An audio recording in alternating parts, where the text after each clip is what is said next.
Jimmie Allen has plenty to think about these days.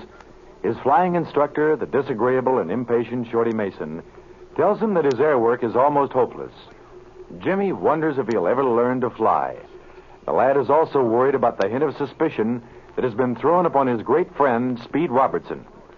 What does Speed know about the missing plans for the new jet-propelled Army fighter?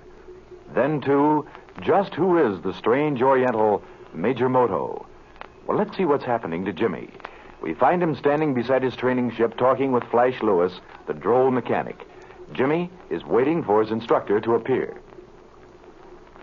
You can't prove it by me, Jimmie. All them guys from Manchuria and China and Japan looks alike to me. But, Flash, does Major Moto seem to know much about airplanes? Say, them slant-eyed babies sometimes look dumb, but their old thinking apparatus is turning over at 2,400 revolutions a minute. I learned that in the Pacific, and don't you ever forget it. He seems smart enough, but he never says anything. I just can't seem to get acquainted with him at all. Well, what do you care about Major Moto? He ain't bothering you, is he? No, nothing like that. He's always very polite and, well, respectful, you know. But, well, I just can't dope him out. Well, all I know is that his government sent him here to learn to fly. But listen, kid, you got other things to think about.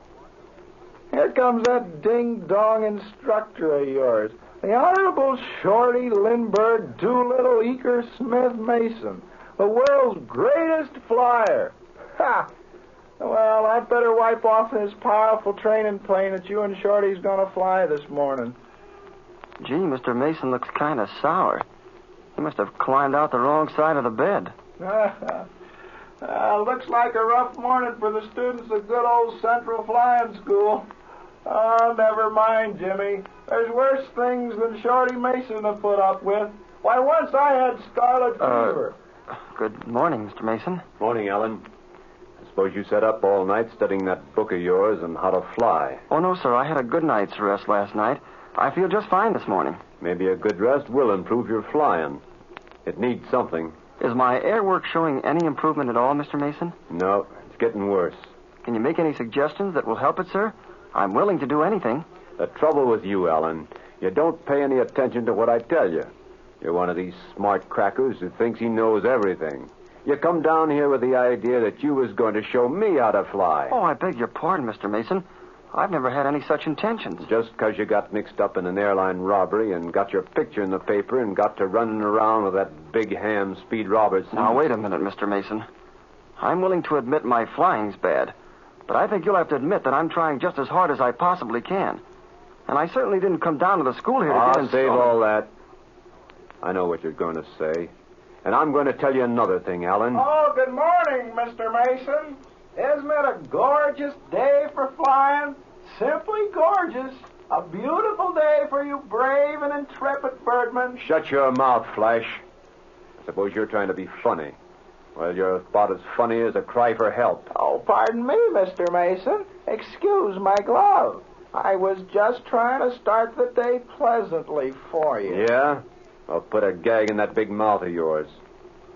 Say, Allen, how are you getting on with your ground school course? All right, I think.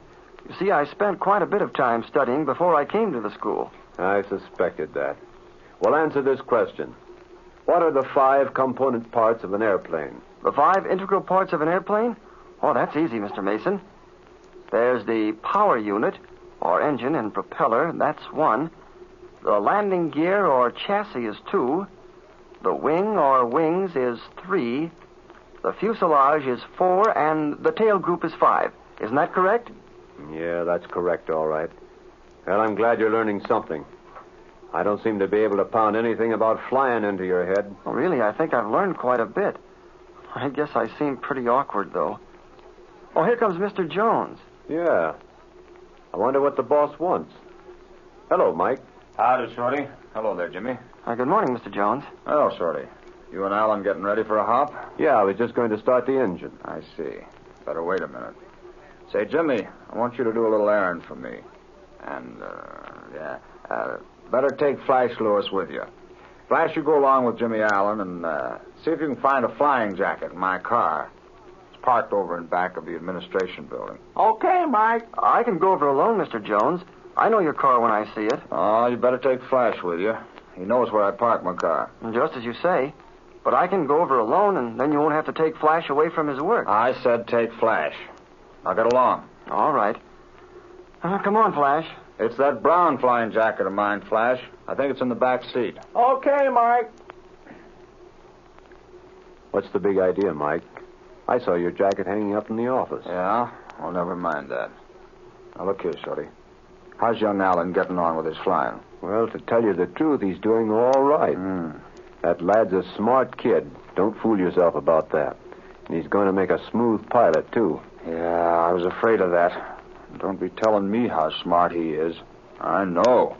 What have you got on your mind, Mike? This kid is too smart. Get it? He knows too much. Altogether too much. You think so? Mason, I don't think it. I know it. He and Robertson messed up one deal. And now what do you think has happened? Go ahead. I'll bite. After me and Moto landed yesterday, young Allen starts giving Moto the question box. Now do you begin to see the light? What? You mean he suspects that Moto... Shut up. Don't start thinking out loud here or anywhere else. I don't know exactly how much the kid knows or how much he suspects. But whatever it is, it's too much. Get it? Maybe you're right, Mike. You know the picture better than I do. I'll say I do. And I don't want this picture smeared up. Now listen, Shorty. Could Allen get this training ship off the ground? Could he fly it alone? Great guns, Mike. Do you mean turn the kid loose? I mean this, Shorty. We can't afford to have our plans messed up. And, what could be more natural than one of those unfortunate aviation accidents? See? But, Mike, we're taking a chance. Listen, Mason, you got to take chances in this racket. I know it, Mike, but the kid's pretty good. What if he got up and down okay? Well, if he should, we'll have to try. Listen, Mike, I got it. I think I can fix that. Now, wait a minute. I think I got a small wrench in my pocket. Hey, wait a minute. What are you going to do? Come on over here by the landing gear. There, now stand in front of me, Mike. This is worth trying. Oh, I see. Not a bad idea, Shorty. Hurry up, though. They're coming back.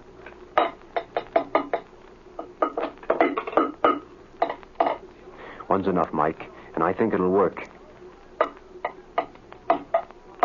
Come on, hurry up. They're coming. Okay, that ought to do it. Now leave the rest to me. I don't know why we couldn't find it. We certainly looked all over. Well, boys, couldn't you find the jacket? We looked all through the car, Mr. Jones. There's no flying jacket there. That's funny. Thought I left it in the car. Oh, well, never mind. Well, it sure ain't in the car, Mike. All right, let it go. Oh, say, Jimmy, Shorty Mason tells me you're getting along swell with your flying. He says you're the best student he ever had. He said what? Why, I don't understand. He told me just this morning that he thought... Jimmy, I was just kidding you. Just kidding you. I do that with all my students. So they won't get overconfident. Oh, gee, I'm certainly glad to hear that. Sure, kid. You're doing great. Why, Shorty tells me you're all ready to solo. Well, got to be getting back to my office. Come along with me, Flash. Got a job for you in the shop. And, Shorty, it's a nice, calm morning. If you say it's okay, let Jimmie solo. Bye. Be seeing you later. Gee, thanks, Mr. Jones. But, Mr. Mason, I didn't think my Oh, flying that's all right, kid. You've been doing a great job of flying. You're all right. In fact, you're ready to solo. I think I'll send you out alone right now. But I haven't had any takeoffs or landings. Oh, I don't think I'm ready to solo. Sure, you're ready to solo. Why, you'll get this ship up and down without any trouble at all. That's the easiest part of flying anyway. I wouldn't want to try it before I had some instructions in landing. Oh, so you don't want to solo, eh? You're losing your nerve, eh, Ellen? I thought you was yellow. I thought you was the kind Now, of look kid here, that... Mason, I'm not yellow. I'm not afraid to take this ship off and land it. But I do think I should have some instructions in landing. If you're not yellow, what's the big idea of putting on the baby act with me? All right. I'll solo the ship. And I'll get it up and down, too. Now you're talking like a man. All right, get up there in the cockpit and get it started. You know how. and there ain't much wind. You could take off from the line right here. That suits me okay. All clear. Come on, get us started.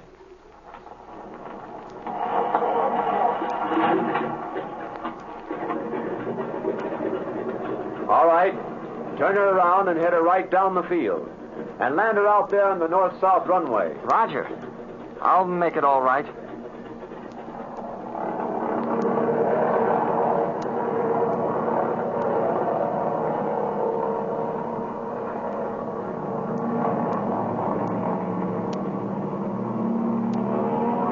Look at the kid take off that tip.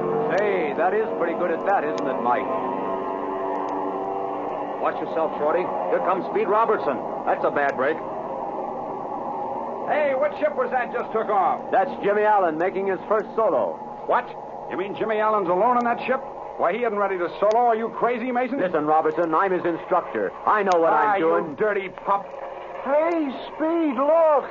What's that falling away from Jimmie's ship? Great Scott, a wheel. One of the wheels has come off the landing gear.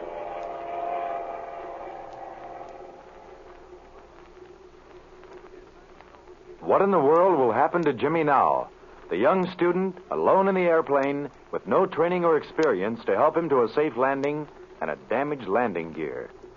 Many breathtaking thrills are in store for us in the next episode of The Air Adventures of Jimmie Allen.